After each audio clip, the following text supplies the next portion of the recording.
Oh my goodness, this yogurt is phenomenal.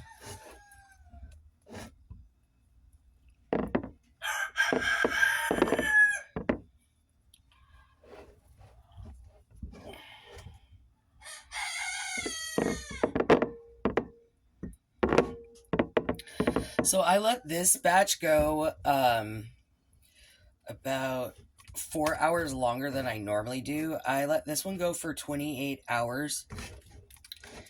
And it is so dreamy. Like, it is so thick. It's phenomenal. Anyway, so I'm getting it put up. And I did put it in. So I started on Wednesday at like 6 or 7 o'clock at night. And then it ran for 28 hours. And then last night I poured it into the cheesecloth and the strainer, the sieve, whatever you want to call it. And that was almost a disaster. Anyway, I put it in there overnight so that the whey would separate from the yogurt.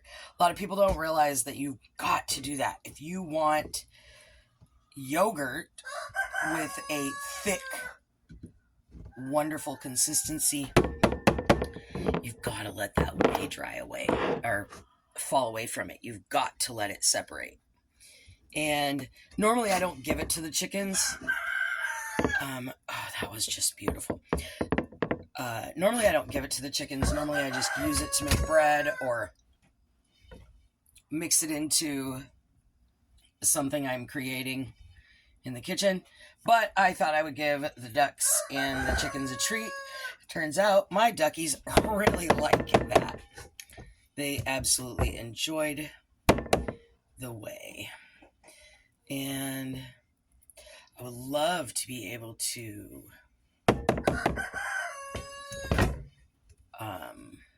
freeze dry the whey. That would be phenomenal.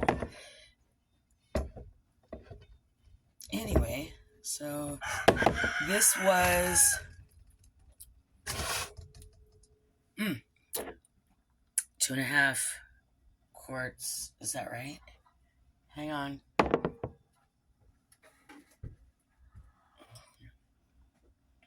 Okay, so a half gallon of milk has made this beautiful yogurt. And because it is just me right now, yogurt's yummy. Make some. You don't know how? Super simple. Super simple. Anyway, being that it's just me right now, this is enough for about... Oh, I don't want to be... Well, this is a yogurt. And, my jar isn't super tiny. I can't reach the back of it.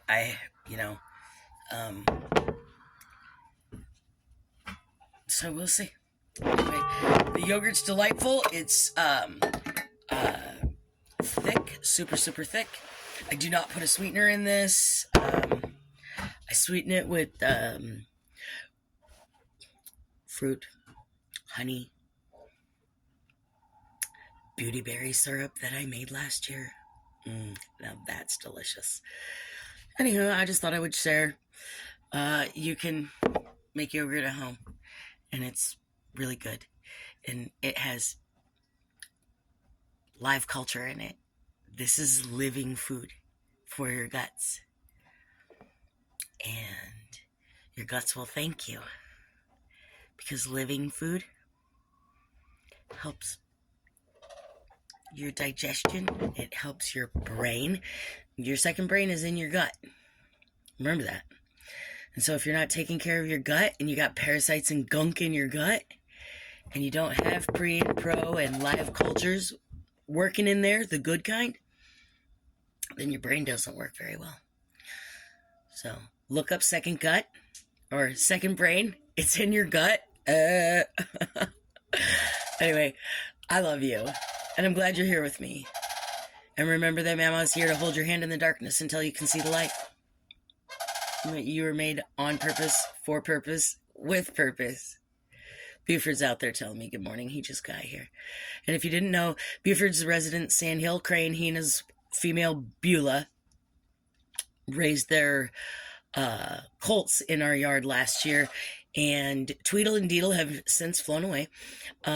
Buford was entangled in someone's fishing line, and it auto-amputated his foot right at that bottom joint. So the cool thing about sandhill cranes, they have a very low rate of infection, so they very rarely get infections from damage.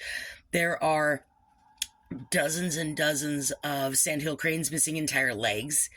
And they get on really well. There, you'll see them all over in Orlando. People just run them over. I don't know how you run over and don't see a 5-foot tall bird, but I mean, you know, they're as tall as I am. And so, and they're not like invisible. They're silvery gray with a bright red mark on their head. I mean, unless you aren't paying attention, you can't miss them. So anyway, I love you. Have a great day. See what else I can come up with. Oh, we're going to make, I forgot. So we are going to make our own, you know, the company with the little glove, and he makes dinner from a box. We're going to make those without the toxic poison, without all of the rubbish. We're going to make those, and your family's going to like them. They're going to taste great.